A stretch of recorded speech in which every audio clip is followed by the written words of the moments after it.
طلاق مبارکه سوره چې د قران عظیم شان یو څلو دیارلسمه سوره ده په مکه معظمه کې را نازله شوې ده 15 مبارک آیاتونه لري تلاوت او پښتو ترجمه یې لومړی آیت څخه اوري بسم الله الرحمن الرحیم د الله په نوم چې ډیر زیات مهربان پورا رحم لرونکی دی قل اعوذ برب الفلق من شر ما خلق ومن شر غاسق إذا وقب ومن شر النفاثات في العقد ومن شر حاسد إذا حسد ويزپناه غواړم د سباون په پروردگار د هر هغه څه له شر څخه چې هغه پیدا کړی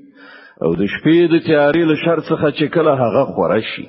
او په غوټو کې د پوکونکو نارینه او یا خزو له شر څخه او د حسدناک له شر څخه چې کله هغه حسد وکړي